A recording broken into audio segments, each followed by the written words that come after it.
Missing someone you were close to is normal, but missing someone who hurt you feels confusing. You know how they hurt you, and you're not choosing to miss them, yet you do, often at the most inconvenient times. Somehow they fill your thoughts. You want to forget them, but they refuse to leave your mind. Without even thinking, you reread old messages, look at old photos, maybe even at their social media. And like many people, you keep asking yourself why. But the deeper and more important question is, what does it really mean when you miss someone who hurt you? Let's talk about that.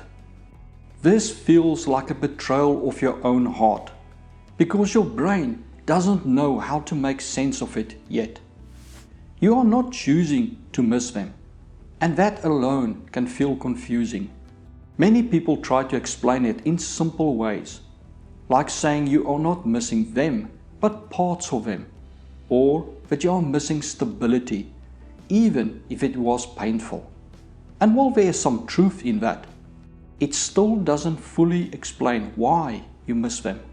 And worse, it can make it feel like you are choosing it, which you are not. Whenever we are reminded of a person, our brains construct who they are to us and how we feel about them.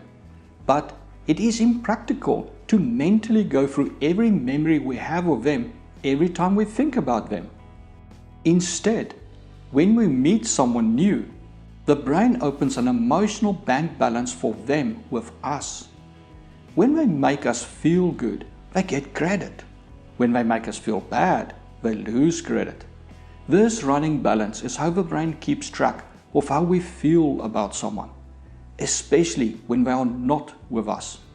If they have a positive emotional balance, we miss them. The bigger the balance, the more we miss them. This normally works well, until we think about someone who hurt us deeply. We remember what they did, and we expect the emotional balance to be negative, but it is not, which is confusing. This happens because our minds are trying to make sense of why we miss the person based on what we know of normal relationships.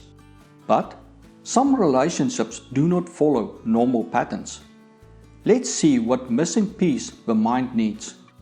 Relationships with people who hurt us later often start emotionally intense. They make us feel things no one else has made us feel before.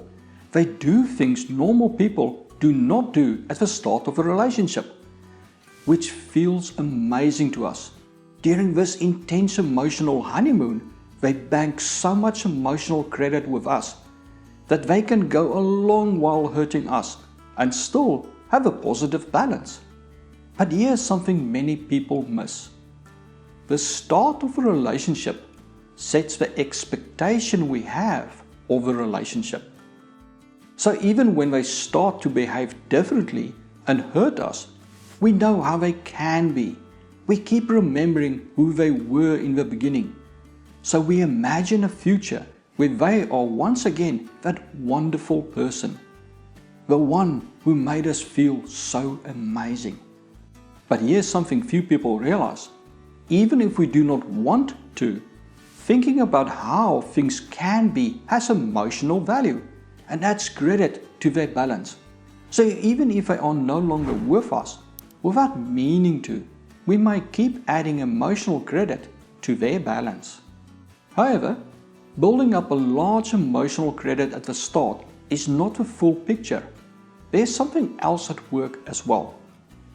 Our brains do not attach emotional weight based on an action alone.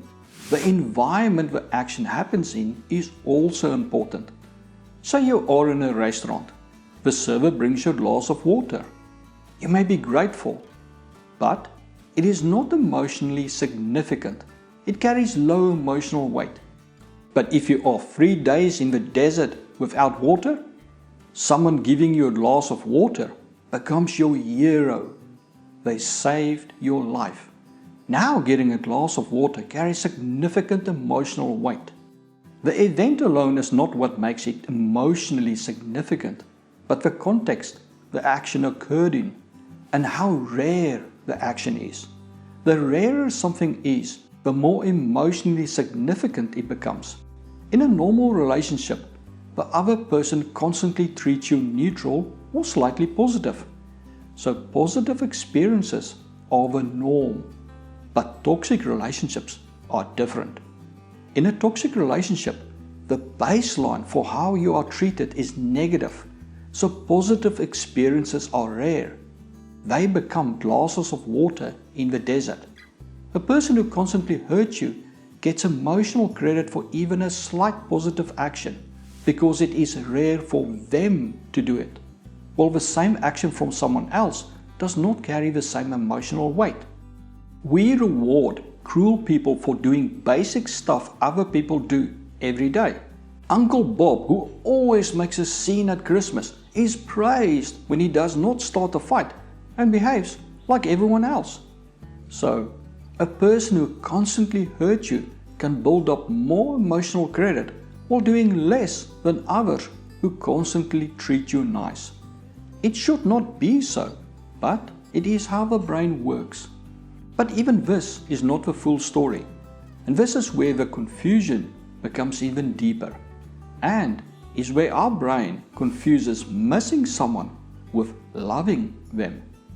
We do not just attach emotional weight to how rare an action is, but also to how far it is from their baseline. In a normal relationship, the baseline is often slightly positive. If your partner is usually kind to you, and then does something slightly kinder, the difference is small. There's a slight increase in emotional weight. Our brain uses the same concept in toxic relationships, but in toxic relationships, the baseline is often extremely negative. If your partner is usually cruel to you, and then tomorrow does something slightly kind, there is a massive difference from their baseline. Now, even small acts of kindness carry significant emotional weight, not because the act is a big deal, but simply because it is a big deal for this person to do it. And this is what confuses many people. They try to make sense of why they feel such strong emotions over such trivial actions, and why they only feel the emotions when this person does the action. When someone else does it, they feel nothing or only a slight emotion, even if they want to. This happens because a perfect storm was created. For the person who treated you badly, treating you just slightly kindly is significantly different from their baseline and super rare. It is not just getting a glass of water in the desert, it is getting a glass of water and a ride home.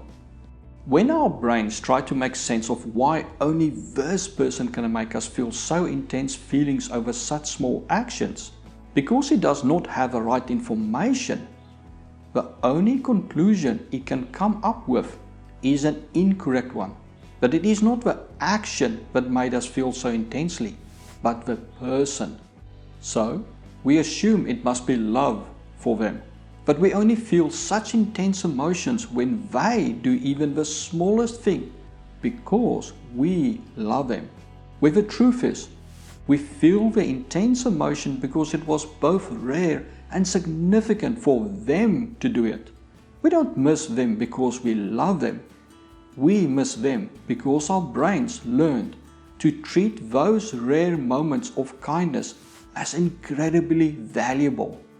Without this understanding, our brains can make another mistaken assumption that if we miss them, even though they hurt us, we must still love them, which is incredibly confusing. But the truth is, when we miss someone who hurt us, it is not because we still love them or made a mistake.